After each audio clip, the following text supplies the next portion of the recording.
5 نمازیں پڑھتے تھے دن میں، اب وہ 10 نمازیں پڑھنے لگے۔ اللہ سبحانہ و تعالیٰ نے انسان کو پیدا کیا ہے تو اس کو اپنی فری ول کے ساتھ پیدا کیا ہے۔ فری ول فری ول کے ساتھ اسلام میں؟ اسلام میں انسان ایک اینٹیٹی ہے، ایک پیس ہے، اس کا ہر کام دین ہے۔ بہت بڑا مسکنسیپشن ہے، ہم سمجھتے ہیں دین ایک الگ چیز ہے، دنیا ہماری الگ چیز ہے۔ بالکل بھائی ہمارے ان کے پاس آئی فون ہے، میرے پاس بھی آئی فون ہونا چاہیے۔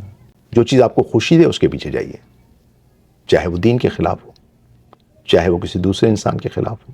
بسم اللہ والصلاۃ والسلام علی رسول اللہ وآلہ وعلی السلام علیکم ورحمۃ اللہ وبرکاتہ۔ دوستو امید کرتا ہوں آپ لوگ خیریت سے ہوں گے، پروردگار آپ سب کو اپنے حفظ و امان میں رکھے۔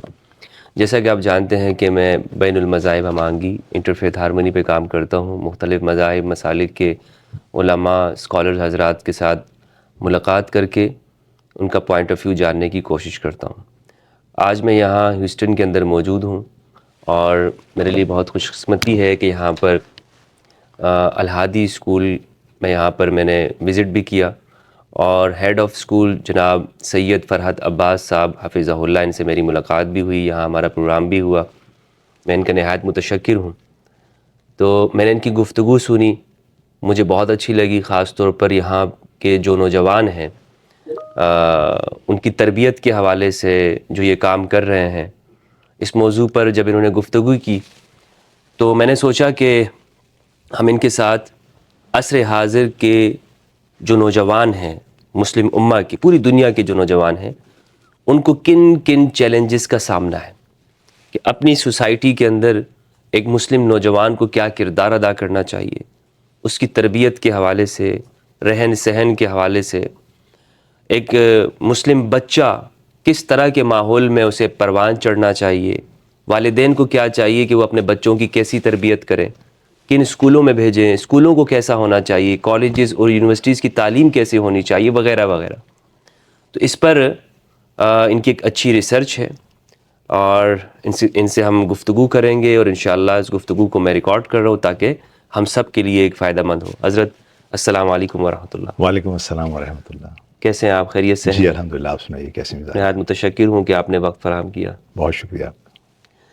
حضرت ہمارا موضوع یہ ہے کہ عصر حاضر کا جو مسلم نوجوان ہے اسے اس دور کے اندر کن چیلنجز کا سامنا ہے اور اس سے کیسے ہم نبرد آزما ہو سکتے ہیں۔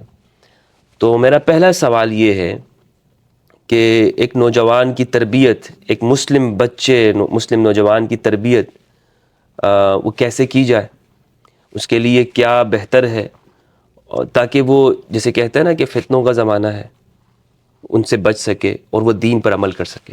جی دیکھیے مفتی صاحب، یہ اگر ہم پہلے تو ہم اس موضوع کی اہمیت کو سمجھیں جی، کہ جب بھی کوئی ایک موضوع کو سننا چاہتا ہے تو جاننا چاہتا ہے کہ بھئی اس کی اہمیت کیا ہے، اہمیت امپورٹنٹ ہے، میں اس کو کیوں سنوں، میں نیکسٹ 30 to 40 منٹس میں اس موضوع کو سننے کے لیے بیٹھا ہوں، تو مجھ سے کیا تعلق ہے اس کا۔ بہترین۔ تو سب سے پہلے تو ہم دیکھیں کہ ہمارے پاس خداوند تعالیٰ نے جو ہمیں دین بھیجا، اس میں نہ صرف یہ کہ آخرت کے بارے میں کہا گیا کہ آپ اپنی آخرت درست کیجئے، بلکہ دنیا کو بھی درست کیجئے۔ سورہ قصص کی جو آیت نمبر 77 ہے، خداوند تعالیٰ اس میں فرما رہا ہے وَلَا تَنْسَ نَصِيبَكَ مِنَ الدُّنْيَا، اپنا جو شیئر ہے آپ کا اس دنیا میں اس کو فراموش نہ کیجئے۔ واہ کیا بات ہے۔ اب یہاں پر یہ ہمارا حصہ کیا ہے دنیا میں، یہ ایک اہم سوال ہے۔ یعنی یہ آپ مانتے ہیں کہ دین و دنیا کی تفریق صحیح نہیں ہے؟ دنیا کی تفریق صحیح نہیں ہے۔ دیکھیے اس انسان ایک اینٹیٹی ہے، ایک پیس ہے، اس کا ہر کام دین ہے۔ جب وہ اسکول جاتا ہے تو وہ بھی دین ہے، جب وہ نیت پہ ڈیپینڈ کرتا ہے، اگر اس کی نیت صحیح ہے تو یہی دین ہے۔ جب وہ اپنے بچوں کے لیے کمانے نکلتا ہے تو یہ دین ہے، جب وہ اپنے بچوں کی تربیت کرتا ہے تو یہ دین ہے، جب وہاں اپنے بچوں کو دشمنوں سے بچاتا ہے تو یہ دین ہے۔ یعنی دین کیا ہے، فقط پہلے ہم یہ سمجھ لیں کہ دین جو ہے وہ آپ کی دنیا کو بہتر بنانے آیا ہے۔ ہمارے پاس جو ایک بہت بڑا مسکنسیپشن ہے، ہم سمجھتے ہیں دین ایک الگ چیز ہے، دنیا ہماری الگ چیز ہے۔ بالکل ایسا ہی۔ دین و دنیا ایک ہی چیز ہے، کوئی فرق نہیں ہے اس میں۔ اس لیے آپ کو احکام ملیں گے کہ جہاں پہ دین آپ کو گائیڈ کرے گا کہ بھئی آپ سوئیے کیسے، آپ کھانا کیسے کھائیے، آپ بیٹھیے کیسے۔ میں آپ کے سامنے ایک ایک ریسرچ ہے ابھی، وہ ریسرچ یہ ہے کہ بہت سے ڈاکٹرز جب بچے پیدا ہوتے ہیں تو انہوں نے ریئلائز کیا کہ بچہ جب ماں کے ساتھ ہوتا ہے تو صرف ایک وقت جو ہے اس کو آرام ملتا ہے. کب ملتا ہے؟ جب ماں اس کو اپنے لیفٹ سائڈ کے اوپر سلاتی. اچھا یہ کس طرح سے ہوا؟ کہ ایک مسلمان کسی جو سائنٹسٹ تھے انہیں امام صادق کی ایک بہت خوبصورت حدیث نظر آئی.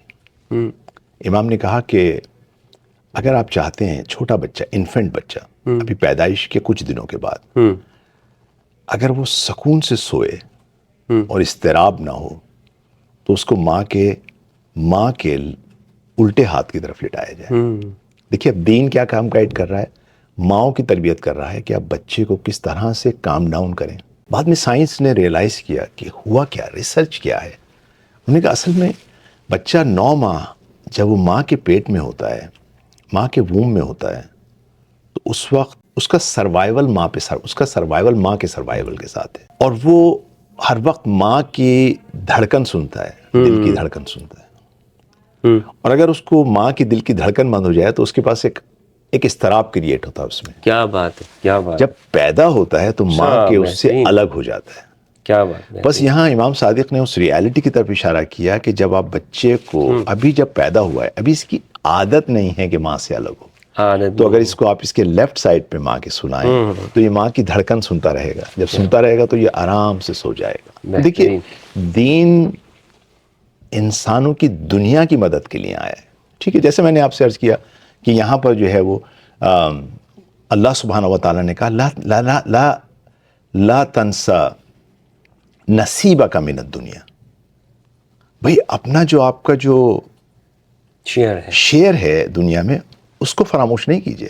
اب یہ کوئی شخص آیا امام کے پاس، امام علی کے پاس، کہا کہ مولا یہ کیا مطلب ہے اس کا، کیا میرا شیئر کیا ہے؟ مطلب عموماً جب ہم دنیا کی بات کرتے ہیں تو ہم سمجھتے ہیں دنیا میں ہمارا شیئر شاید پیسے ہیں. جیسے ہوتا ہے نا بھئی ورثہ ملا تو ماں باپ کتنا چھوڑ کے گئے، میرا شیئر کیا ہے؟ یہاں پہ امام نے ایک حقیقت کی طرف اشارہ کیا. امام نے کہا کہ فی قول اللہ عز وجل وَلَا تَنْسَ نَصِيبَكَ مِنَ الدُّنْيَا لَا تَنْسَ صِحَتَكَ وَقُوَّتَكَ وَفَرَاغَكَ وَشَبَابَكَ وَنِشَاطَكَ. امام نے کہا دیکھیے اس کا مطلب کیا ہے؟ اس کا مطلب یہ ہے کہ اپنی صحت کو فراموش نہ کیجیے. صحت ایک نعمت ہے خدا کی. جب تک یہ صحت ہے آپ کے پاس، اب میں آپ کو باقی پورشن بعد میں بتاؤں گا جو حدیث کا پورشن، اس سے استفادہ کیجیے. جو آپ کے اندر توانائیاں ہیں یہ ایک نعمت ہے خدا کی، اس کو استفادہ کیجیے، اس کو فراموش نہیں کیجیے. یہ خدا کی طرف سے شیئر ہے. جو آپ کے پاس فراغت ہے، جو آپ کے پاس جو یہ ایک ٹائم ہے، جو اپرچونٹی ملی ہے، اس کو استعمال کیجیے. اچھا اس میں دیکھیے کیا چیز سب سے زیادہ امام نے زور کی، شباب کا، اپنی جوانی کو، اپنی جوانی کو، وہ نشاط کا. نشاط وہ ایکٹیویٹی ہوتی ہے جو جوانوں میں پائی جاتی ہے. ان کو فراموش نہ کیجیے. یہ آپ کا شیئر ہے. ان تطلب بہل خیرات، اس کے ذریعے اپنی آخرت کو بنائیے، اس کے ذریعے اپنی آخرت تک پہنچیے. اپنی صحت، اپنی توانائی، فراغت، اپنا شباب جو جوانی ہے، اور آپ کی جو نشاط ہے. تو آپ اندازہ لگائیے کہ موضوع کتنا اہم ہے، کتنا اہم ہے کہ آپ اپنے جوانوں کو گائیڈ کر سکیں، جوانوں کو سمت میں لے جا سکیں. ٹھیک ہے، تو یہ ہے کہ یہ پہلی ہمارا اہمیت، اس موضوع کی اہمیت، اس موضوع کی اہمیت کیا ہے. یہ اہمیت بہت اہم موضوع ہے. ٹھیک ہے نا. تو ہم انشاءاللہ اب ہم دیکھتے ہیں کہ اب چونکہ ہم جس 21 سینچری میں ہم رہ رہے ہیں تقریباً، اس میں ہر زمانے کے اپنے چیلنجز ہیں. امام علی کا ایک اور بہت خوبصورت قول ہے. تربیت کے حوالے سے امام نے والدین کو کہا کہ بھئی دیکھیے آپ ان کو اپنے زمانے کے حساب سے تربیت نہ کیجیے گا، ان کو ان کے زمانے کے حساب سے تربیت کیجیے. کیا بات. آپ کے زمانے میں ایک اور زمانہ تھا، ان کا زمانہ الگ ہے. دیکھیے اگر ہم اس کو سولو کر لیں، ہم جنریشن گیپ سے نکل آئے. ماں باپ کو یہ کہا جا رہا ہے بھئی آپ ان کے زمانے کے حساب سے تربیت کیجیے. اور یہ نوجوان اپنے والدین کو تانا دیتے ہیں، آپ کو کیا پتہ ہے. جی یہ اصل میں یہ بھی غلط فہمی ہے جوانوں کی. اچھا یہ بھی غلط فہمی ہے. ان کو اپنے زمانے کے حساب سے کرنے کا مطلب یہ نہیں ہے کہ ماں باپ کی اہمیت ختم ہو گئی. اب یہاں پہ ایک اور حدیث بہت خوبصورت حدیث ہے. اب آپ نے سوال کیا تو میرے ذہن میں آ گیا چیز. امام کہتے ہیں کہ من جرب المجربہ حلت بہ الندامہ. دیکھیے نا اردو میں جرب من جربہ مجربہ, ہمارے ہاں ایک لفظ کہا جاتا ہے تجربہ, ایکسپیرینس, رائٹ. من جرب المجربہ, اگر کوئی کہے کہ میں جو آزمائی ہوئی چیز کو میں دوبارہ آزماؤں گا, حلت بہ الندامہ, ان ندامت پہ تمام ہوگا. بس بچوں کے لیے ضروری ہے کہ ٹھیک ہے ماں باپ ہو سکتا ہے کہ آپ کے زمانے میں جو گیجٹس ہیں, آپ کے زمانے میں جو چیزیں ہیں, یہاں پہ جب امام نے کہا کہ بھئی ان کو ان کے زمانے کے حساب سے تربیت کیجئے, جو اس زمانے کی ریکوائرمنٹ ہے اس کے حساب سے تربیت کیجئے. آج کے زمانے کی آج کے آپ کو کمپیوٹر پہ کام کرنا ہی کرنا ہے. اب آپ یہ نہیں کہہ سکتے بھئی میں آپ کو کمپیوٹر نہیں دوں گا آپ کو لے کر, میں آپ کو جو ہے وہ یونیورسٹی نہیں بھیجوں گا, یہ نہیں ہو سکتا. کبھی آپ یہ کہیں کہ بھئی چونکہ مجھے یونیورسٹی میں خطرات نظر آ رہے ہیں میں یونیورسٹی نہیں بھیجوں گا, جو بعض قوموں میں ہوئے. جی ٹھیک ہے نا.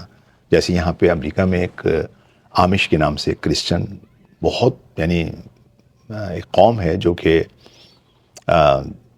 بالکل انہوں نے اپنے آپ کو سائنس اور ٹیکنالوجی سے کاٹا ہوا ہے. چھوٹے چھوٹے گاؤں میں رہتے ہیں. بہرحال وہ ایک الگ وہ ہے. ہمیں قطعاً یہ کہیں کہا گیا کہ آپ اپنے زمانے کی جو چیزیں ہیں اس کو آپ استعمال نہ کریں, کیجئے لیکن عقل کے ساتھ کیجئے, اور ساتھ ساتھ اپنے والدین کے تجربے کو اگنور نہ کیجئے. کبھی اگر بچہ یہ کہہ دے کہ جی آپ کو کچھ نہیں پتا, نہیں, ماں باپ کے پاس تجربہ ہے. یہ بچوں کی غلطی ہے.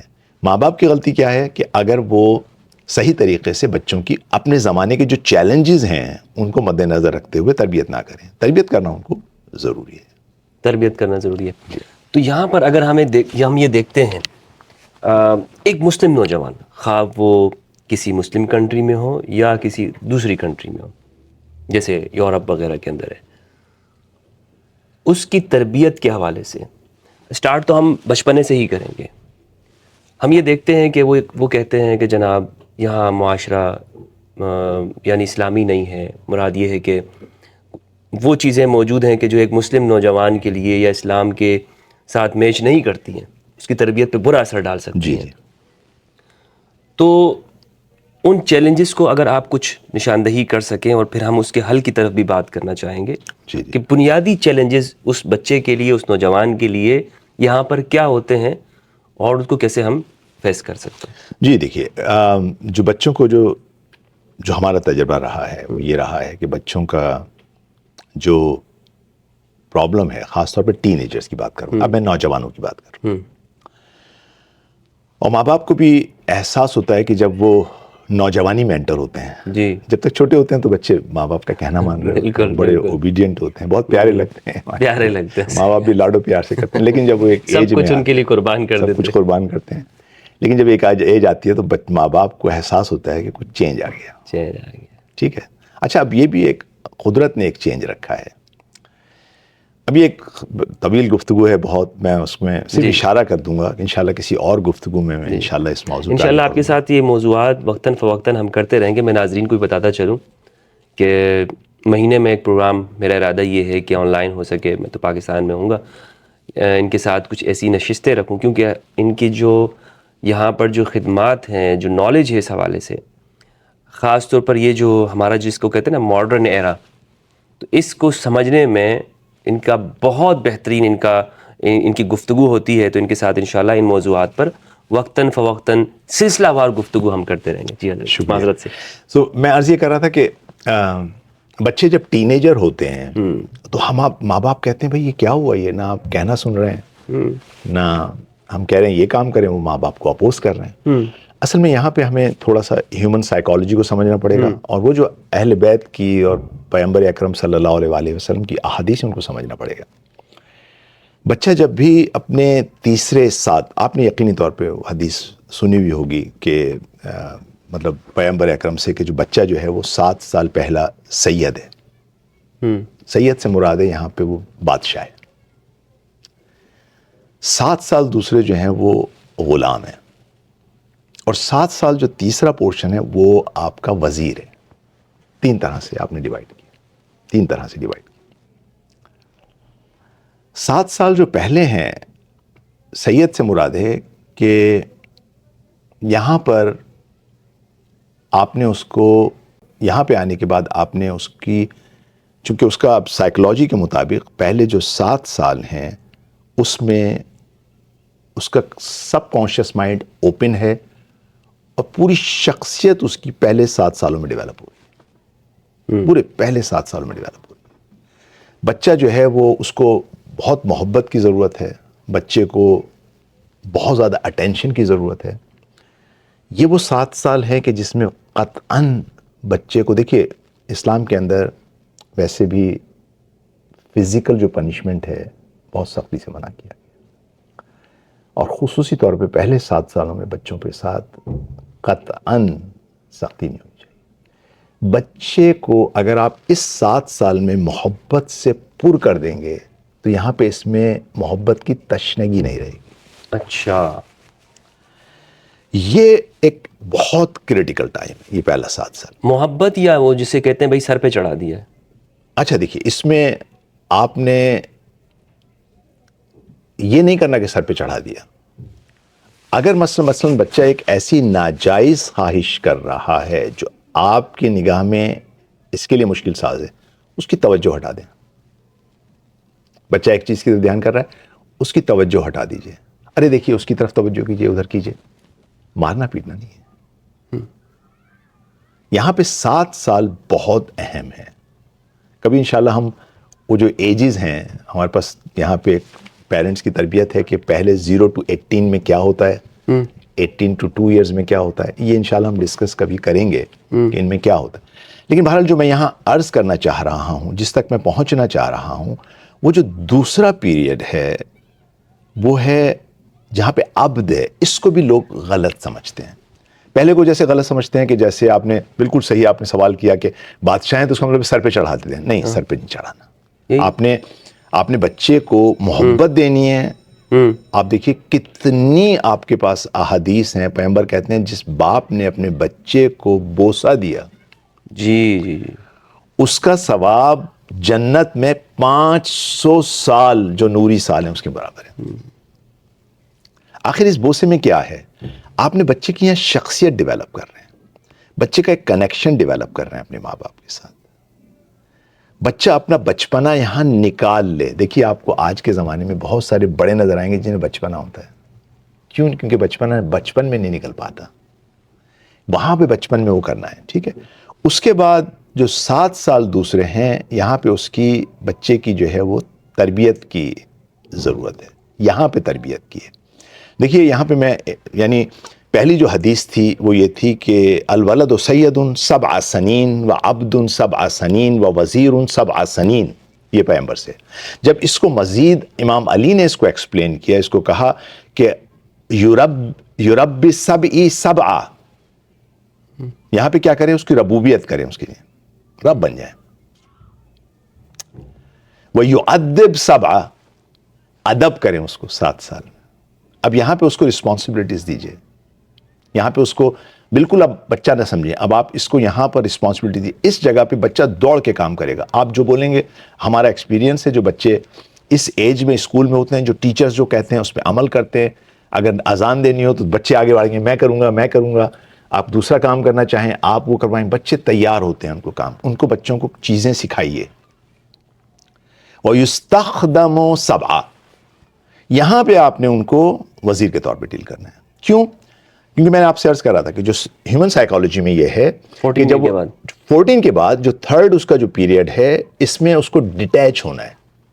بچہ جو ہے جو کہ مستقل ماں باپ پہ پہلے 7 سال میں اٹیچ تھا، قدرت نے اس کو چونکہ انڈیپینڈنٹ کرنا ہے، لہٰذا اس کے اندر ایسے ہارمونز کریٹ ہوتے ہیں کہ یہ خود بخود اب ماں باپ سے اپنے آپ کو آزاد کرنے کے لیے اپنے پیروں پہ کھڑا ہونا چاہتا ہے، اپنا اوپینین رکھنا چاہتا ہے.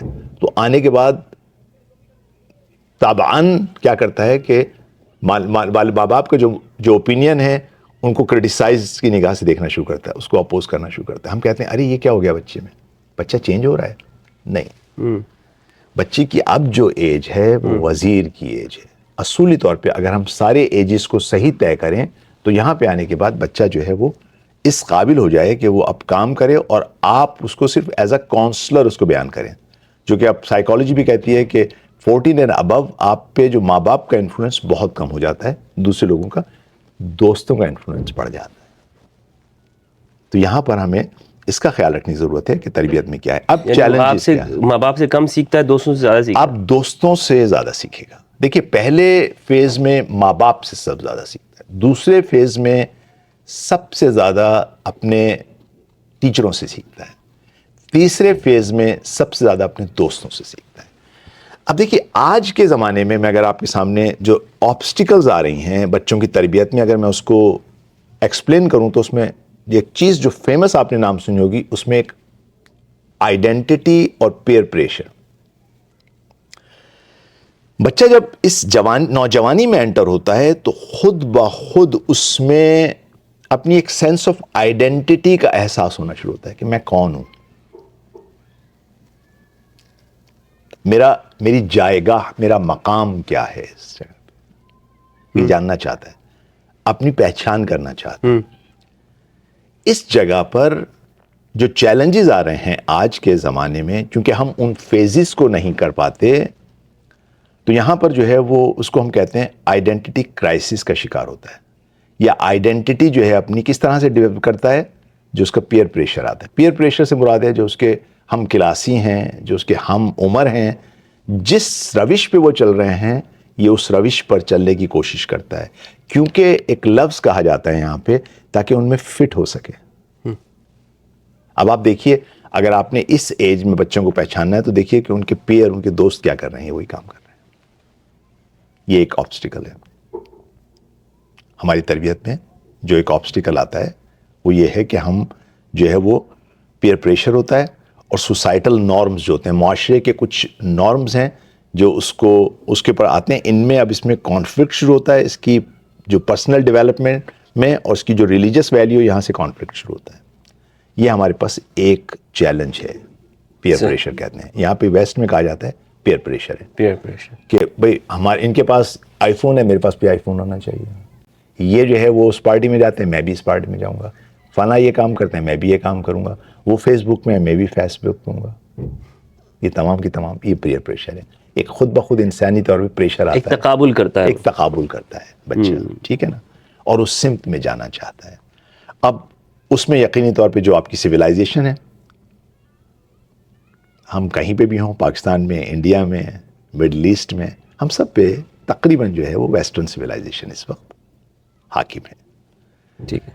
وہ آپ کی جو ویسٹرن, اس وجہ سے آپ دیکھیے کہ بچے میں میٹیریلزم کی طرف جو ہے, مادیت پرستی کی طرف بہت زیادہ رجحان ہے.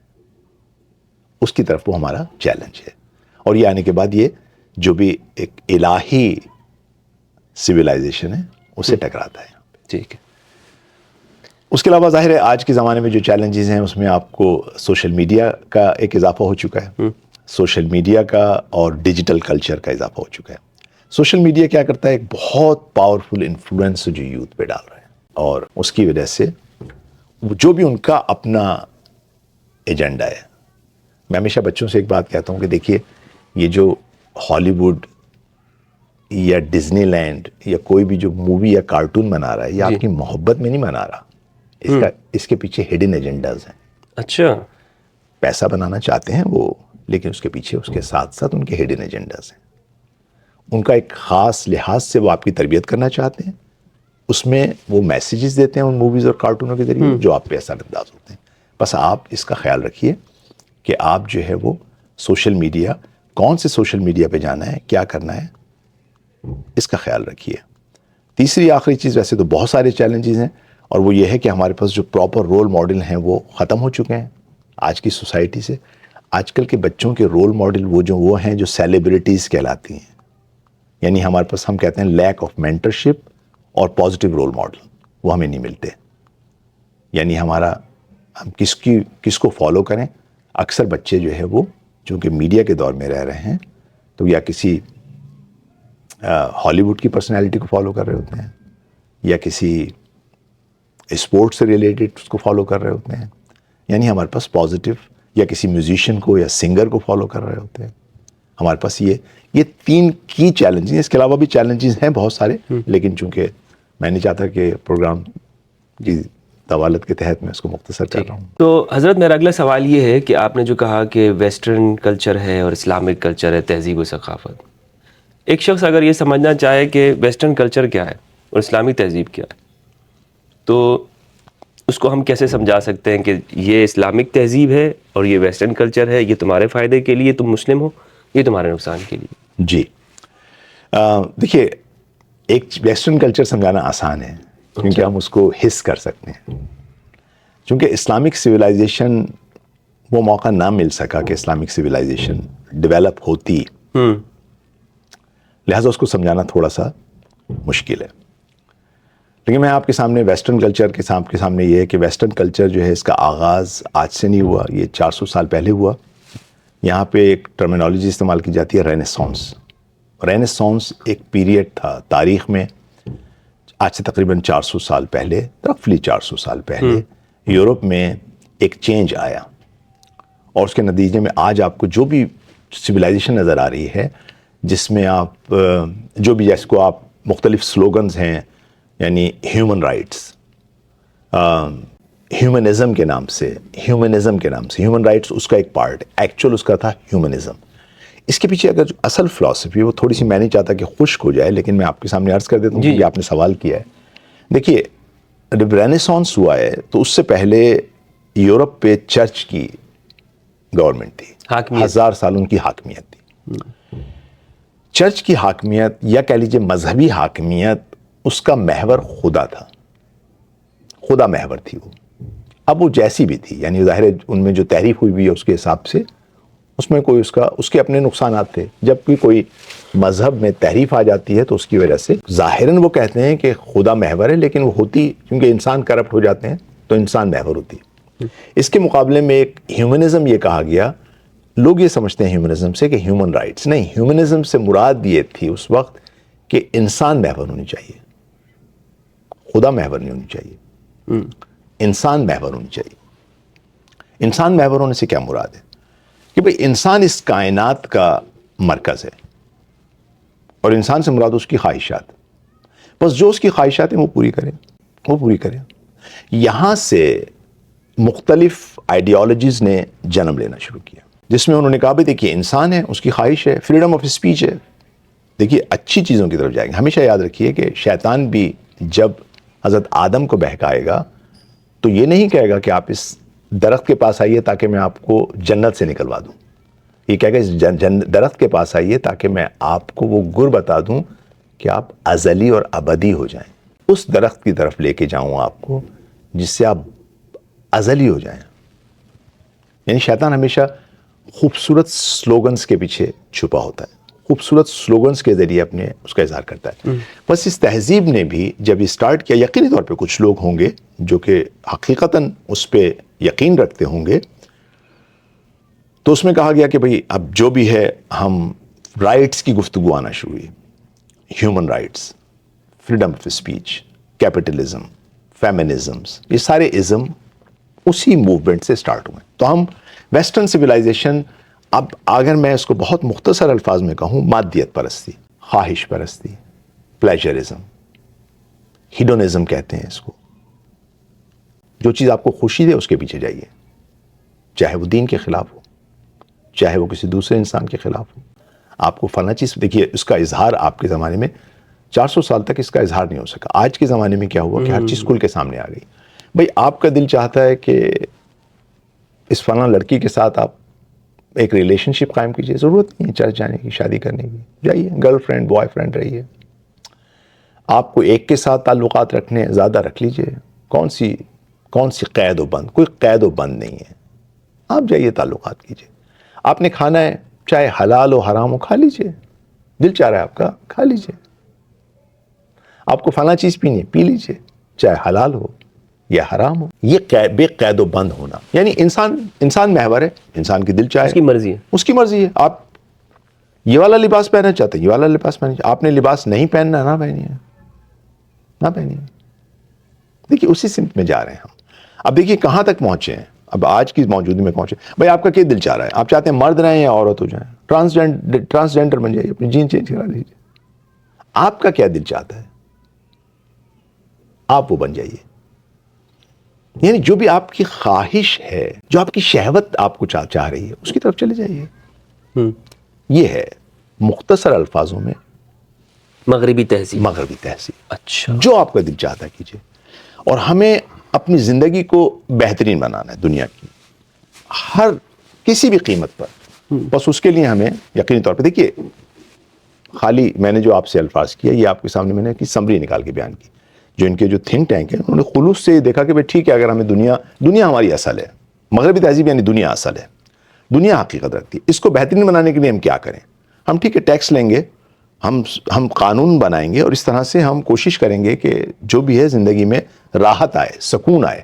تو راحت اور سکون آئے تو اس کے لیے پھر ظاہر ہے ترقی بھی ہوگی. آف کورس ترقی بھی ہوگی اس کے حساب سے کہ پھر آپ الیکٹریسٹی بھی دریافت کریں گے، آپ ایفرٹ کریں گے، جہاز بھی انوینٹ کریں گے، جو پازیٹیو چیز ہے یعنی اس کے نتیجے میں، اس ایفرٹ کے نتیجے میں یہ ہوا کہ ترقی بھی ہوئی، جہاد ایجاد ہوئے، سب چیزیں بھی ہوئی جو کہ ہونی تھی، کیونکہ اب انسان کی توجہ سائنس کی طرف تھی. ٹھیک ہے نا. کیونکہ کرسچن چرچ نے ایک طرح سے ایک سائنس اور کرسچن چرچ میں اختلاف تھا، در حالی کہ اسلام میں عقل کا ہے جو ہے، عقل کا اور نقل کا نہیں کہنا چاہیے بلکہ سائنس ہی کہتے ہیں. یہ کہتے ہیں کہ بلکہ یہاں پہ مذہب ہیں، وہ کہتے ہیں آپ سائنس کو سلیکٹ کرتے ہیں یا دین کو سلیکٹ کرتے ہیں. یہ بحث ہمیں اس لیے حیرت ہوتی ہے مسلمان ملکوں میں کیونکہ اسلام میں کبھی سائنس اسلام میں تو نہیں ہے سر، اور دین کبھی الگ چیز نہیں تھی. دین والا چیز، سائنس اور دین کبھی الگ نہیں تھی. آپ کو بڑے بڑے سائنٹسٹ نظر آئیں گے جو بہت بڑے بڑے علماء تھے، سمجھے نا. جابر بن عبداللہ حیان دیکھ لیجئے جو کیمسٹری کے بابائے کیمسٹری ہیں. دوسرے افراد کو دیکھ لیجئے جو میتھمیٹکس میں ہیں. آپ ابن سینا کو دیکھ لیجئے، مطلب ایک مذہبی انسان ہے، ساتھ ساتھ جو ہے رازی، ان تمام کو دیکھ لیجئے میتھمیٹیشنز. تو البتہ یہ ہماری گفتگو وہاں چلی گئی کہ ویسٹرن تہذیب یہ ہے کہ انسان اصل ہے، انسان کے گرد گھوم رہی ہے. انسان ہیومنزم ہے، یعنی انسان محور ہے. آپ سے پوچھا جائے گا انسان کیا چاہتا ہے. دیکھیے ڈیموکریسی میں بھی کیا ہے، ڈیموکریسی میں یہ ہے کہ بھائی میجورٹی انسان اگر کسی ملک میں یہ کہیں کہ ہم گے میرج کرنا چاہتے ہیں تو کر لیجئے. دیکھیے یہی ہے نا ڈیموکریسی، کہ آپ میجورٹی لوگ کیا چاہتے ہیں. میجورٹی لوگ چاہتے ہیں کہ بھائی ہم چاہتے ہیں ہمارے ملک میں جو ہے وہ جینڈر چینج ہونا کوئی مسئلہ نہ ہو. تو بھائی کوئی مسئلہ نہیں ہوگا. جیسے آپ دیکھیے کہ یہاں پر جو پروگریسو اسٹیٹس ہیں ان میں مثلاً کہا گیا بھائی ایبورشن رائٹس ہونا چاہیے ہمارے پاس. انہوں نے کہا ٹھیک ہے بھائی میجورٹی کیا کہتی ہے، میجورٹی کہتی ہے ایبورشن ہونا چاہیے، ٹھیک ہے ایبورشن کر لیجیے. ٹھیک ہے، یعنی انسان کی خواہش محور انسان کی خواہش محور، یہ ہیومنزم ہے، یہ ہیومنزم ہے. صحیح، ٹھیک ہے نا. اور یہ خدا محوری کے خلاف ہے. البتہ جو خدا محور تھا وہ خدا محور کا مطلب لوگ نہیں سمجھے تھے. اچھا حضرت، یہاں پر میں آپ کو روک کر ایک سوال کرنا چاہوں گا. یہ جو چرچ کے خلاف یا چرچ کے ہوتے ہوئے ایک ہیومنزم کا نظریہ آیا اور اس نے کامیابی حاصل کی، تو کیا وجہ تھی کہ چرچ لوگوں کو بچا نہیں سکا، اس کا مقابلہ نہیں کر سکا؟ کیونکہ چرچ کے پاس جواب نہیں تھا. جب بھی الہی لیڈر ہٹ جاتے ہیں راستے سے، انہوں نے جو اصل حواریون تھے ان کو ہٹا دیا تھا. جو بعد میں کرپٹ تھے ان کو اپنا لیڈر بنا لیا تھا. جن کے پاس علم نہیں تھا، ان کے پاس علم نہیں تھا. دیکھیے انہیں ایک سائنٹیفک نظریہ نظر آیا جو ان کی پسند کے مطابق تھا، اس نے اس کو اڈاپٹ کر لیا، اس کو چرچ کے ڈاکٹرن بنا لیا. کیا تھا وہ نظریہ؟ یہ تھا ایک اولڈ قدیمی نظریہ، یہ تھا جو اس پوری ایسٹرونومی کے بارے میں تھا کہ زمین اس کائنات کا محور ہے. زمین اس کائنات کا محور ہے. وہ اس میں شاید یہ بتانے کی کوشش کر رہے ہوں کہ انسان کو افضل المخلوق کریٹ کیا اللہ نے، جو کہ تمام ادیان کے اندر موجود ہے. تو زمین محور ہے، یعنی ہر چیز زمین کے گرد گھوم رہی ہے. تو وہ سائنسی نظریہ جو بعد میں غلط ثابت ہوا، انہوں نے کہا کہ جی ہمارا مذہبی نظریہ ہے. جب سائنٹسٹ آئے اور انہوں نے آنے کے بعد اس کو ریویو کیا اور ریویو کرنے کے بعد کہا نہیں جی غلط ہے، زمین کے گرد تمام چیزیں محور نہیں کری، زمین خود محور ہے کس کے گرد گھوم رہی ہے؟ سورج کے گرد، سن کے گرد گھوم رہی ہے. تو یہاں پہ چرچ نے آنے کے بعد، کیونکہ چرچ کرپٹ ہو چکا تھا 1000 سال میں، فیورزم اور فیورٹزم اور تمام کی تمام جو برائیاں تھیں وہ تھیں، لوگ عاجز آ چکے تھے چرچ کے. پھر جب چرچ نے آنے کے بعد سائنٹسٹ کو ہینگ کرنا شروع کر دیا، گیلیلیو نے اور دوسرے لوگوں نے آنے کے بعد جب ان کی مخالفت کی اور ان کو جب ہینگ کیا گیا، ان کو سزائیں دی گئیں، تو اس کے بعد ظاہر ہے ایک رفٹ کریٹ ہوئی معاشرے کے اندر، اور اس کی وجہ سے وہاں پر جو ہے پھر لوگوں نے چرچ سے علیحدگی اختیار کی. صحیح. چرچ سے علیحدگی یعنی خدا بیزاری. خدا بیزاری انہوں نے سمجھا، اس کو ٹرانسلیٹ کیا یعنی ہم دین بیزاری. دین بیزاری یعنی خدا بیزاری. اس لیے آپ 1960 میں ٹائمز میگزین کے اوپر ایک سرورق اس کا جو تھا وہ تھا کہ گاڈ از ڈیڈ، خدا مر چکا ہے. یہ بہت ڈیپ فلاسفیکل گفتگو ہے. یا ابھی بھی جو یہاں کی سو کالڈ پروگریسو قوتیں ہیں وہ اسی آئیڈیالوجی پہ چل رہی ہیں. تو یہ ہمارے پاس، یہاں سے ہمارے پاس ویسٹرن سویلائزیشن جو ہے وہ تو یہ اس طرح کی یہ جو کلچر ہے ہم مسلم کنٹریز میں بھی دیکھ رہے ہیں کہ وہ اڈاپٹ کر رہے ہیں. جی ہاں. مثلاً وہ یہ جو بات کی جاتی ہے کہ آپ کی مرضی ہے، آپ کو مثال کے طور پر کچھ ایسے مسلم اسکالرز بھی ہیں جو یہ بات کرتے ہیں کہ اس کو اسلامائزیشن کی طرف لا رہے ہوتے ہیں، اور پھر ہم یہ دیکھتے ہیں کہ ہمارا نوجوان وہ اسے اس لیے قبول کر رہا ہے کہ جناب یہ تو ہمارے معاشرے میں بھی ہے. جی دیکھیے، انہوں نے بہت اسمارٹ انداز میں اس پہ کام کیا. پہلے تو یونیورسٹیز میں باقاعدہ ان پہ ایفرٹس ہوئی ہیں، ساری تمام چیزوں کو کاؤنٹر کیا گیا ہے. ابھی ایک طویل گفتگو ہے کہ ایکچولی یہ گفتگو یہ ہے کہ ویسٹرن سویلائزیشن کس طرح سے ایوالو ہوئی ہے، کس طرح سے یہ بڑھی ہے. آپ کا جواب اگر میں مختصراً دوں تو مختصراً اس کا جواب یہ ہے کہ ویسٹرن سویلائزیشن کی تبلیغ بہت زیادہ ہوئی ہے. یہ جتنی بھی موویز ہیں یہ سب کی سب ویسٹرن سویلائزیشن کو تبلیغ کرتی ہیں. اب اس کے مقابلے میں مسلم جو کلچر ہے، اگر ہم یہ کہیں مثال کے طور پر اسلامی تہذیب اور ثقافت، کیا وہ اس طرح کا لباس پہننے کا نام ہے کہ میں کہوں کہ بھائی سفید لباس میں نے پہننا ہے، داڑھی کا نام ہے، یا خاتون وہ ایک حجاب میں رہے، اس کو مثلا تہذیب و ثقافت اسلامی کیا ہے؟ جی دیکھیے، اسلام میں بہت ساری چیزیں، کچھ چیزیں انسان میں اسلام میں مناسک کے نام سے، جس کو ریچولز کہا جاتا ہے، عبادات کے نام سے. کچھ چیزیں ہیں جو اسلام نے آپ کے زندہ رہنے کے کچھ کوڈز بنائے ہیں کہ بھئی آپ، ویسے خواتین کو کہا گیا کہ آپ اپنی زینتوں کو چھپائیں، اپنے آپ کو لوگوں کے سامنے اپنی زینتوں کو ظاہر نہ کریں. ان زینتوں کو آپ صرف اپنے شوہر کے سامنے ظاہر کر دیتے ہیں. اب اس میں کہیں پر بھی کوئی ایک خاص لباس نہیں ہے. کوئی بھی ایسا لباس چاہے وہ عبا ہو، چاہے وہ برقع، کوئی بھی چیز جس کے ذریعے آپ اپنی زینتوں کو چھپا سکیں. تو اب کیا اسلامک کلچر سے مراد صرف لباس ہے؟ نہیں، لباس ایک پورشن ہے. تو اگر مثلا ایک مسلمان پینٹ کوٹ میں نکل رہا ہے، اب چونکہ پینٹ کوٹ کفار کی نشانی نہیں رہی، لہذا مسلمان نہیں ہوگا. مسلمان ہے، کوئی مسئلہ نہیں ہے، مسلمان ہے. لیکن شروع میں تو علماء نے مخالفت کی کیونکہ نہیں سمجھ سکے اس چیز کو. ہو سکتا ہے ایک وقت جب بہت آج سے جب کسی کلچرل انویژن کو روکنا ہوتا ہے تو اکثر لباس کی مخالفت کی جاتی ہے، اور وہاں پہ بھی لباس کے ذریعے وہ انٹر ہوتے ہیں. جیسے اگر آپ دیکھیں گے کہ لباس اہمیت رکھتا ہے، لیکن ایک وقت کے بعد جب وہ پوری طرح سے مسلمان پر آ جاتا ہے، اب وہ نشانی نہیں رہتی کفار کی، پھر اس کی مخالفت ختم ہو جائے گی. اگر آپ کو یاد ہوگا، ترکی میں کمال اتا ترک صاحب نے آنے کے بعد ویسٹرن لباس عام کیا. جی بالکل. ایران میں شاہ ایران نے آنے کے بعد خواتین پر اور وہاں کے جو عوام تھے ان پر کہا کہ ویسٹرن لباس پہنے. اچھا.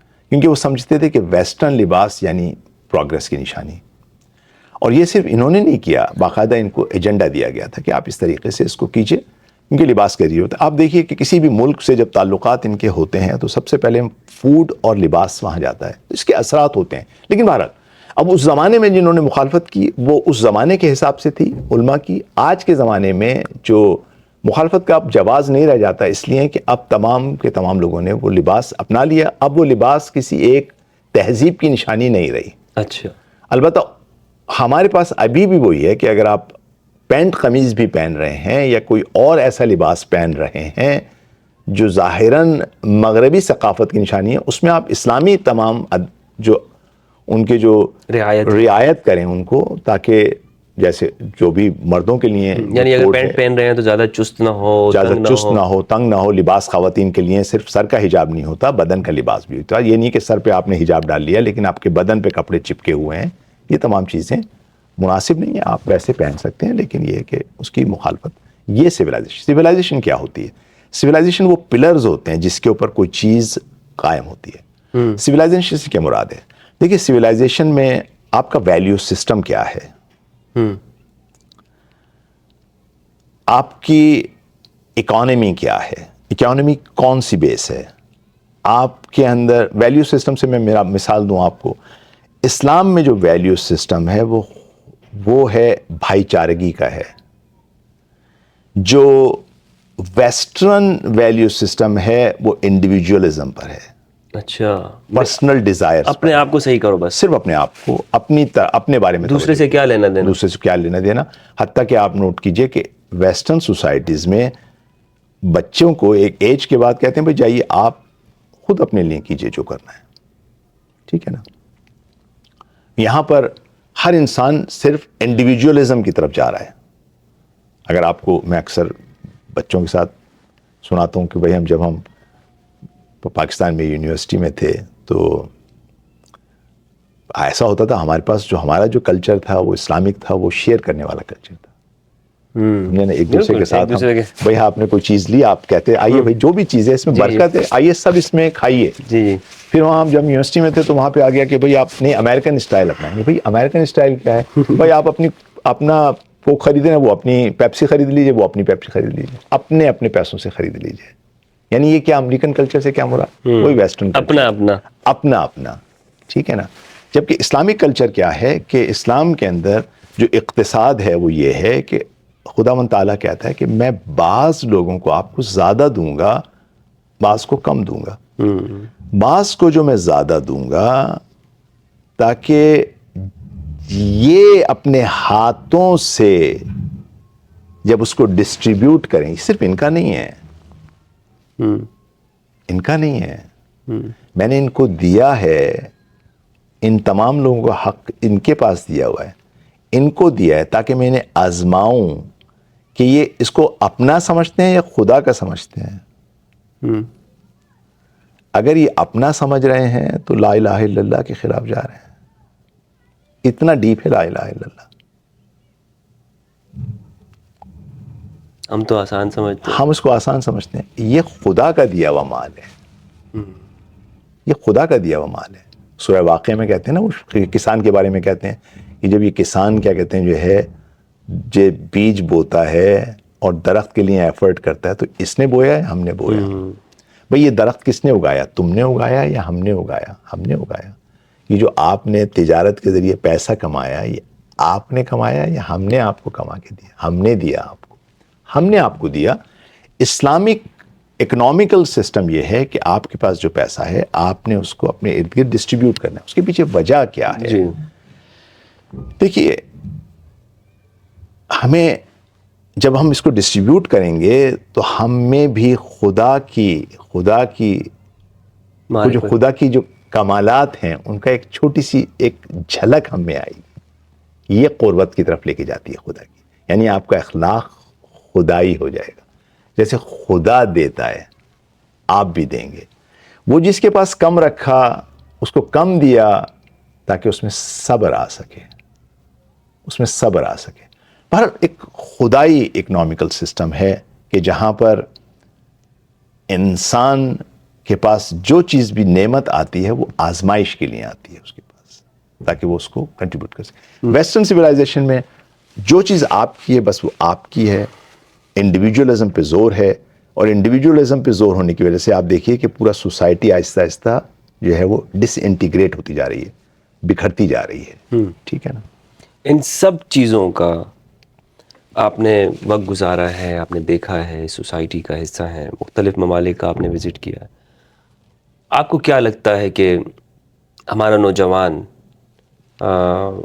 اسے کس چیز کی ضرورت ہے، اور ہم اسے اس کی لینگویج میں، زمانے کی لینگویج میں کیسے سمجھا سکتے ہیں؟ مثلا اداروں کی شکل میں، مسلم اداروں کی شکل میں، بچوں کی تعلیم اور تربیت کے حوالے سے. جی تو جیسے آپ نے یہاں کا یہ ہادی اسکول ہے، جی جی اسی طرح دیگر یونیورسٹیز بھی ہوں گی، جی تو کہاں سے آغاز کیا جائے اس سب کا؟ دیکھیے، جیسے میں نے عرض کیا تھا کہ اگر ہم 3 ماڈل کو صحیح طرح سے کر لیں گے تو اس میں ہمیں 3 ہمارے کی ایلیمنٹ ہوتے ہیں. ہم کہتے ہیں 3M. ہم کہتے ہیں مدر یعنی گھر کی تربیت بہت ضروری ہے. معلم دوسرا M یعنی استاد، آپ کون سے اسکول میں بھیج رہے ہیں، آپ کا استاد وہاں پہ کیسا ہے. اور تیسرا ممبر مسجد. 3M بچوں کی تربیت کے لیے بہت ضروری ہے. مدر یعنی گھر، معلم اسکول کون سا آپ چوائس کر رہے ہیں، اور مسجد. ان 3 کے ذریعے آپ نے بچے کی تربیت کرنی ہے. 3 کے ذریعے بچے کی تربیت کرنی. اب ہم جس چیلنجز کا مقابلہ کر رہے ہیں، میں نے آپ کے سامنے جو چیلنجز بیان کیے اس میں کہا کہ ہمارے پاس پیئر پریشر ہے. بچوں کو آئیڈینٹی کے مسائل ہیں اس وقت. بچوں کے پاس جو ہے وہ سوشل میڈیا کا انفلوئنس ہے.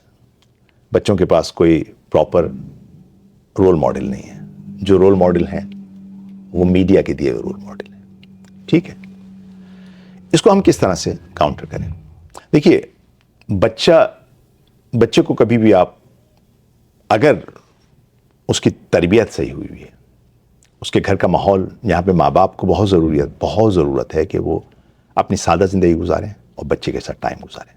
بچے کو ٹائم دیں، اس کی نیڈس کا خیال رکھیں، یا اس پہ نظر رکھیں. اس پہ نظر رکھنے سے مراد ہے کہ کیا دیکھ رہا ہے، کیا کر رہا ہے. دیکھیے، ایک چیز جو آبسٹیکل ہیں وہ بہت کمپلیکیٹڈ ہو چکے ہیں، بہت مشکلات کریٹ ہو چکی ہیں. بچے کے ساتھ نظر رکھیں لیکن مہربانہ نگاہ رکھیں. بچے کو یہ پتا ہو کہ یہ ماں باپ مجھ سے محبت کرتے ہیں.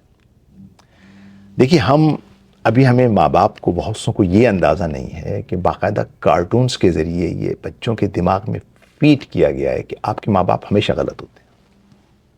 کارٹونوں میں آپ دیکھیں گے، کچھ کارٹونوں کو، بچوں کے جو موویز آتی ہیں ان کو دیکھیے، اس میں بچہ آخر میں صحیح ہوتا ہے، ماں باپ غلط تھے.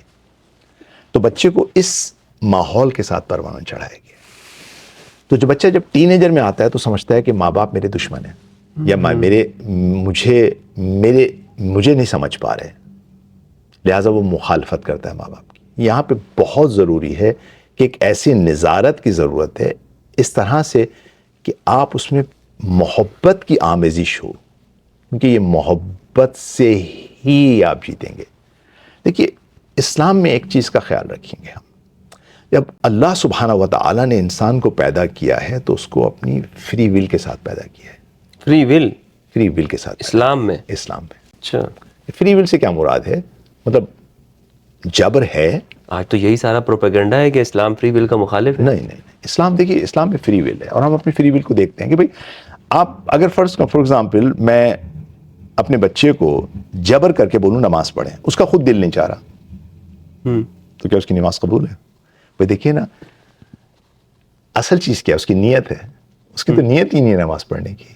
انما الاعمال بالنیات. بھائی آپ کے جو اعمال ہیں وہ نیات پہ ڈیپینڈ کرتے ہیں. اگر وہ اپنی فری ول کے ساتھ کوئی عبادت کرے گا تو اس کا اثر ہے، یا وہ ماں باپ کے خوف سے پڑھ رہا ہے نماز.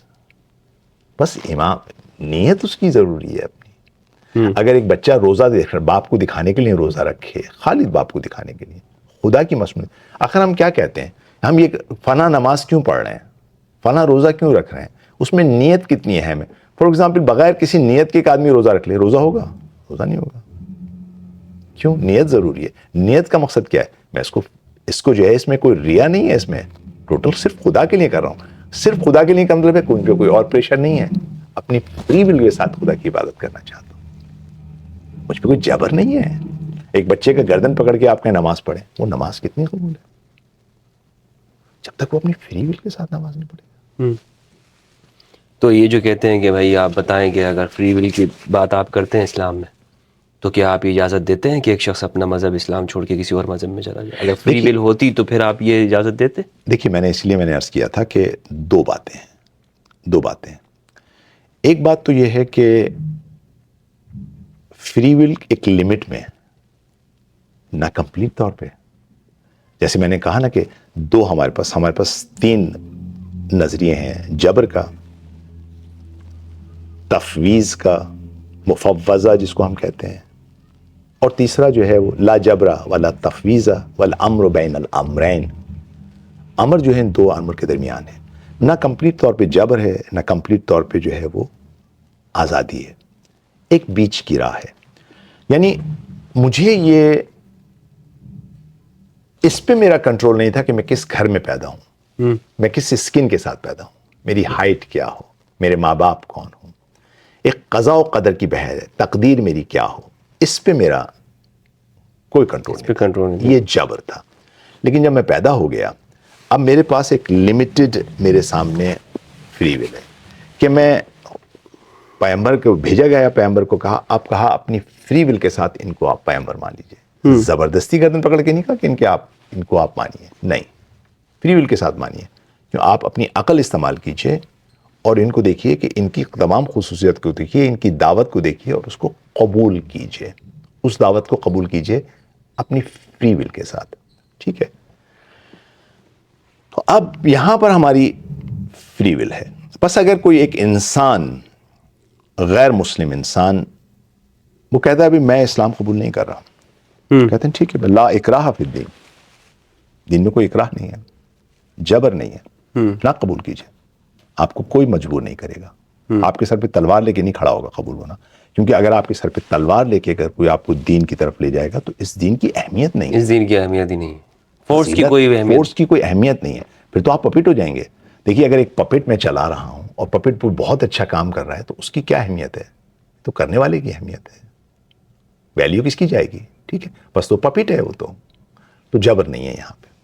لیکن اب اسلام کے اندر ایک سسٹم ہے کہ جب آپ نے ایک انسان ایک اسلامی معاشرے کو، اسلامک سوسائٹی کو نقصان پہنچا سکتا ہے یہ کہہ کے کہ جی میں اسلام کے دائرے سے نکل رہا ہوں. یہاں پر آنے کے بعد بالکل ایسے جیسے کوئی انسان کسی ملک میں، جیسے کوئی آرمی میں ہو، کہتا ہے جی میں بغیر اس کے نکل رہا ہوں. تو کہیں گے کچھ قوانین ہیں، شریعت کے کچھ قوانین ہیں. کیونکہ آپ کا جو بھی عمل ہے، دیکھیے اگر آپ خاموشی سے ایک کام کرتے ہیں آپ کو کوئی پنش نہیں کر رہا. لیکن اگر آپ آنے کے بعد معاشرے میں ایک معاشرے کو ہرٹ کرتے ہیں اور آپ کا ایک عمل ایک سوسائٹی کو ہرٹ کرنے لگے تو یہاں پر آنے کے بعد پھر شریعت کے کچھ قوانین ہیں سوسائٹی کے حساب سے. اگر ایک خاتون گھر میں جس لباس میں بھی ہو، کسی کو حق نہیں ہے کہ اس کے گھر میں جھانک کے دیکھے، وہ اپنی 4 دیواری کے اندر قید ہے. لیکن اگر وہ باہر جب آئے گی تو یہاں اس کا جو لباس ہے وہ معاشرے پہ اثر کرے گا. لہٰذا یہاں پہ اسلام قیود لگا دیتا ہے، قیود لگائے گا معاشرے کے حساب سے. بالکل ایسے ہی ہے. دیکھیے میں ان سے سوال کرتا ہوں یہاں پہ کہ بھئی آپ کہتے ہیں کہ ہمارے پاس پوری آزادی ہے، تو ٹھیک ہے، میں نے نئی گاڑی خریدی ہے اور میری گاڑی جو ہے وہ 140 مائلز 200 مائل پر آور تک چل سکتی ہے. میری گاڑی ہے، میری جان ہے. آج فری وے پہ کوئی بھی نہیں ہے. آج پورے ملک میں اسٹرائک ہے، سب بند ہے، پوری فری وے خالی ہے. میری اپنی گاڑی، میری اپنی جان، میں 200 مائل کے حساب سے چلانا چاہتا ہوں گاڑی فری وے پہ. میں لے کے گیا، گاڑی لے کے نکلا، پولیس والے نے آ کے روک لیا، یہ لیجیے ٹکٹ، آپ چلا سکتے 200. بھائی آپ کو کیا؟ آپ میری جان خطرے میں، میں مروں گا، آپ کو کیا؟ میری گاڑی ہے، میری گاڑی ڈیمیج ہوگی. کہا نہیں صاحب، آپ نہیں جانتے، ہمیں پتہ ہے. آپ نہیں جانتے، ہم جانتے ہیں. ہاں یہ بات ہے. آپ چونکہ یہاں پہ معاشرے میں باہر نکلے ہیں، سوسائٹی میں، سوسائٹی کے کچھ قوانین ہوتے ہیں. ان قوانین میں آپ جنگل میں جائیے، جو کرنا ہے جنگل میں کیجئے. آپ اپنی ایک فور ایگزامپل آپ کی 5 کلومیٹر کی آپ کی اپنی ایک بہت بڑی زمین ہے، اس میں اندر چلائیے جو چلانا ہے آپ نے. لیکن جب آپ سوسائٹی میں آئیں گے تو سوسائٹی کے کچھ قوانین ہیں، اس پہ عمل کرنا پڑے گا. بس سوسائٹی کے کچھ قوانین ہیں, آپ اس کو ہارم نہیں کر سکتے. آپ نہیں کر سکتے کھڑے ہو کے آپ کہیں کہ جی نہیں میں نے اسلام کو چھوڑ دیا. آپ کیا کر رہے ہیں؟ آپ سوسائٹی کے کچھ قوانین ہیں جن کو نقصان پہنچا رہے ہیں. اب وہ ایک ڈیٹیل ڈسکشن ہے کہ وہ کیا ہارم ہے, آپ کس طرح سے اسلامی سوسائٹی کو نقصان پہنچا رہے ہیں. ٹھیک ہے, یہ ایک الگ بحث ہے. یہ ایک الگ بحث ہے. جی حضرت آپ کا بہت وقت لے لیا, اور موضوع یہ اتنے وقت میں ختم ہونے والا نہیں ہے. جی ہاں جی ہاں جی ہاں. یہ بالکل مطلب اس میں تو کئی سوالات ہیں, پورا ایک معاشرہ ہے. جی ہاں, میں معذرت چاہتا ہوں کیونکہ میں آپ سے پہلی گفتگو ہے, اور ظاہر ہے ہماری نیچرل گفتگو تھی, تو اس میں بہت سارے ایریاز کور ہوئے جس میں ویسٹرن سویلائزیشن کس طرح سے ایوالو ہوئی ہے, کہاں سے ایوالو ہوئی ہے, اس کا ہدف کیا تھا, اس کے نقصانات کیا تھے, ہم نے وہ گفتگو کی. بہت معمولی سا ہم نے ٹچ کر پائے. یہ تربیت سے حوالے سے بہت زیادہ اس کو ٹچ نہیں کر پائے. البتہ انشاءاللہ ہم کبھی ڈسکس کریں گے کہ جو اہم ترین چیز ہے, ایک جو ہمارے ہاں ایک چیز کہی جاتی ہے, لا مؤثر فی الوجود الا اللہ, وجود میں کوئی چیز مؤثر نہیں ہے مگر خدا کے. ہر چیز کے اندر یہ خدا کی ربوبیت ہے. جو پوری کائنات میں جو کچھ بھی ہو رہا ہے, خدا اس کی اجازت دے رہا ہے تو ہو رہا ہے, کہ انسان کے پاس فری ول ہے. اگر وہ فری ول کسی سے غلط کام کرنا چاہتا ہے, خدا بھی اس کو اجازت دیتا ہے تو کرتا ہے. تو یہ خود بخود جو پوری سوسائٹی ہے وہ ایک طرف بڑھ رہی ہے جہاں پہ آخر میں صرف اس آدمی کو سیلویشن ہوگی جو اپنی عقل استعمال کرے گا. اور خدا یہی چاہتا تھا کہ انسان کی انسانیت اس کی عقل سے ہے. دیکھیے انسان میں 4 قوتیں ہیں. انسان کے پاس شہوت کی قوت ہے, غضب کی قوت ہے, وہم کی قوت ہے, عقل کی قوت ہے. شہوت کی قوت جانوروں میں بھی ہے, انسانوں میں بھی ہے. غضب کی قوت جانوروں میں بھی ہے, انسانوں میں بھی ہے. وہم بہت معمولی پیمانے پہ جانوروں میں ہوتا ہے, انسانوں میں. جو کسی میں نہیں ہے وہ انسان کے پاس ہے, وہ جانوروں میں نہیں ہے, وہ ہے عقل. اس عقل کے ذریعے جب ہم شہوت کو, غضب کو, وہم کو کنٹرول کریں گے. میرا دل چاہ رہا ہے کہ میں فیس بک پہ 4 گھنٹے بیٹھا رہوں. عقل کہے گی, پیغمبر سورہ قصص کی آیت کہہ رہی ہے کہ میرا جو حصہ ہے اس دنیا میں اس سے غافل نہ ہوں, اس کو فراموش نہ کروں. مجھے فراغت ملی ہے, مجھے قوت ملی ہے, مجھے صحت ملی ہے, مجھے شباب جوانی ملی ہے, مجھے نشاط ملا ہے, اس کو میں ضائع نہ کروں. عقل کہے گی اس کو صحیح استعمال کیجیے.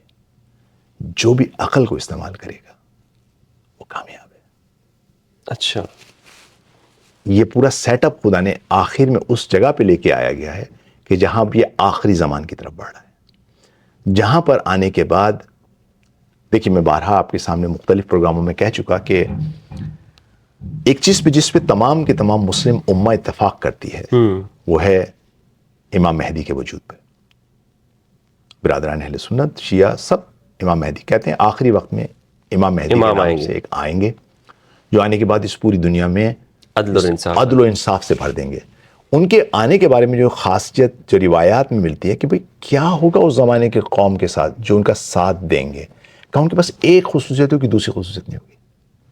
یعنی ایسا نہیں ہوگا کہ وہ پہلے 5 نمازیں پڑھتے تھے دن میں, اب وہ 10 نمازیں پڑھنے لگیں گے. نہیں, شریعت محمدی ہے, شریعت آخری شریعت محمدی ہے. اب ایسا نہیں ہوگا کہ وہ 30 روزوں کی جگہ وہ 60 دن کے روزے رکھیں گے. ایسا نہیں ہوگا وہ سال میں 2 حج کر کے آئیں گے. ایسا نہیں ہوگا کہ وہ زکوٰۃ جو ہے وہ مختلف پیمانے سے دیں گے. نہیں, کیا فرق آئے گا اس قوم میں اور پچھلی قوم میں؟ اس قوم کے پاس عقل زیادہ ہوگی. لہٰذا ہمارے پاس روایتیں ہیں کہ کہا جاتا ہے کہ امام ان کے سروں پہ ہاتھ پھیریں گے تو ان کی عقلیں جو ہے نا بڑھ جائیں گی. یعنی جب انسان کی عقل کیا کہتے ہیں بڑھ جائے گی, تو یہاں پر وہ اپنی عقل کے سامنے, اب اس کے سامنے ایکسس ہر چیز کا ہوگا. اچھا, پہلے زمانے میں ایک آدمی ہو سکتا ہے اندر شیطنت رکھتا ہو, اس کو اس کے اظہار کا موقع نہ ملا ہو. آج ہر چیز خدا نے پرووائڈ کر دی. آپ اپنے بیڈ روم کے اندر بیٹھ کے بری سے بری مووی دیکھ سکتے ہیں, لیکن آپ کی عقل آپ کو روکے گی اس چیز سے. اللہ اکبر، کیا بات ہے حضرت. ہم اس عقل کے ذریعے اپنی جوان کی تربیت کر سکتے ہیں. بے شک. بس میں چونکہ جوان پہ میں اتنی بات نہیں کر سکا اور یہ گفتگو ہماری کہیں اور چلی گئی، لہٰذا آخر میں صرف یہ کہوں گا کہ ہمیں بچوں کے ساتھ اوپن ڈائلاگ کی ضرورت ہے. بچوں کے ساتھ ہمیں ڈسکس کرنے کی ضرورت ہے کہ بیٹا آپ سوچئے کہ آپ کس چیز کے پیچھے جا رہے ہیں. بچے بہت معصوم ہیں، یہ ہمیں ایسا لگتا ہے کہ یہ برا ہے، نہیں ایسا نہیں ہے. آپ ان کے ساتھ بیٹھیے، ان میں ایک عجیب معصومیت ہے.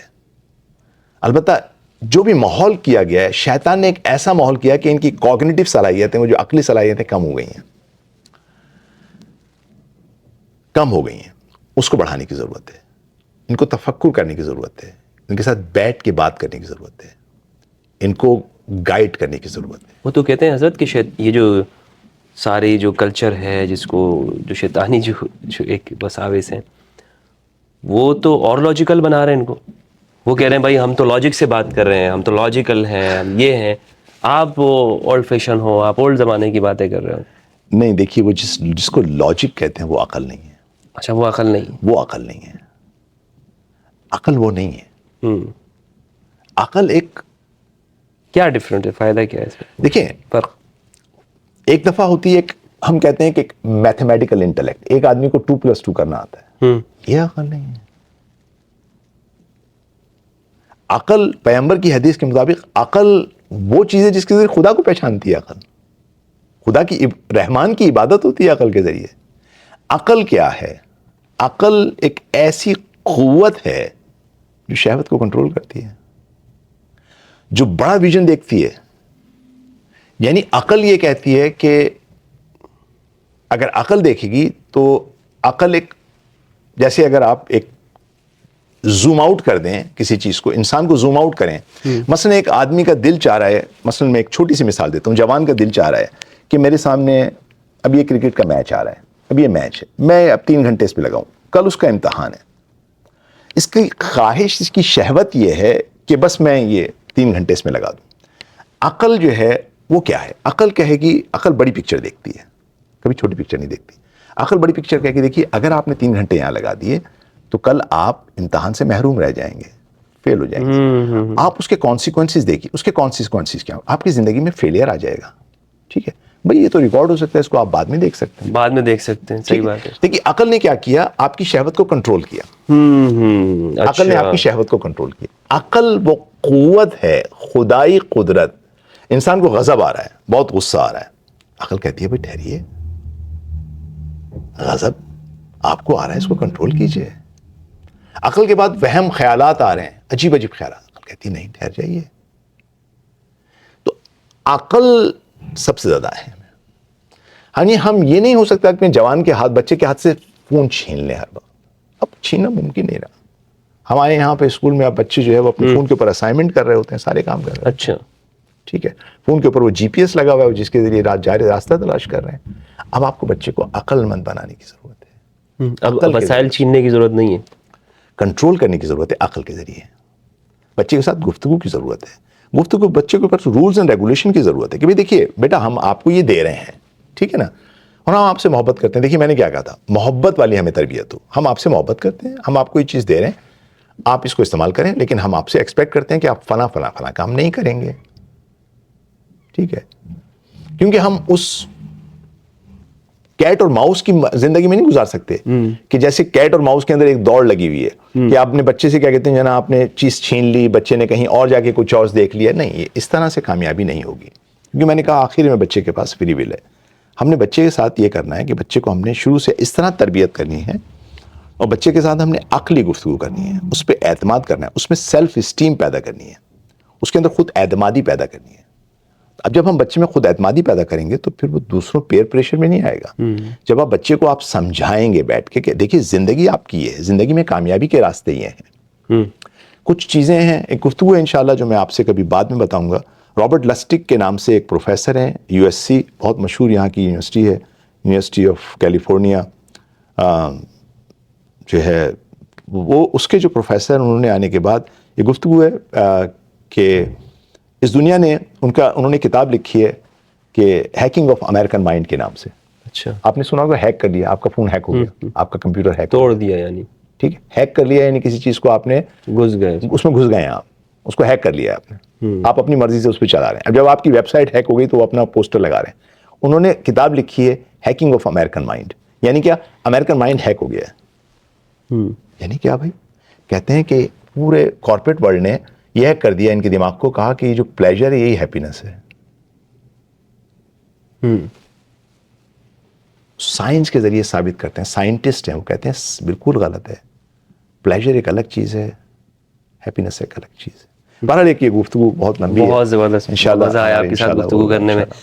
دوستوں آپ نے بھی بہت معلومات ہوئی ہوں گی, اور حضرت کی اس گفتگو سے آپ نے اندازہ لگا لیا ہوگا کہ ہمارے سوسائٹی کو کیا کیا چیلنجز ہیں, خاص طور پر نوجوانوں کو, بلکہ پورے سب مسلمانوں کو اور پوری انسانیت کو, بلکہ مسلمانوں کی کیا بات کریں, یہ کیونکہ یہ جو چیزیں ہیں جس کے لیے انسان اسے اپنے فائدے کے لیے سمجھ رہا ہے, در حقیقت وہ اس کے نقصان کے لیے ہوتا ہے. تو اس حوالے سے ہم نے کیسے تیاری کرنی ہے, اپنے بچوں کی کیسی تربیت کرنی ہے, بچوں سے بات کیسے کریں, انہیں سمجھائیں کیسے, اور ان کی اخلاقی, علمی, دینی, فکری تربیت کن اصولوں اور نہجوں کی بنیاد پہ کریں, تو اس حوالے سے ہماری یہ گفتگو تھی. اس پر اگر آپ کا کوئی سوال ہو تو کمنٹ میں ضرور کیجیے گا. انشاءاللہ ہم اس پر نیکسٹ جو سیشن ہوگا زندگی میں, جب انشاءاللہ کبھی پروردگار نے ملاقات کا موقع دیا یا آن لائن, ہم اس پہ ضرور گفتگو کریں گے. امید کرتا ہوں کہ آپ نے سیکھا ہوگا اس سے بہت کچھ, اور اس دعا سے آپ سے اجازت چاہتا ہوں. اپنا اور اپنے پیاروں کا خیال رکھیے. پروردگار ہم سب کو قرآن مجید میں تدبر کرنے, اہل البیت کی معرفت عطا فرمائے. والسلام علیکم ورحمۃ اللہ وبرکاتہ.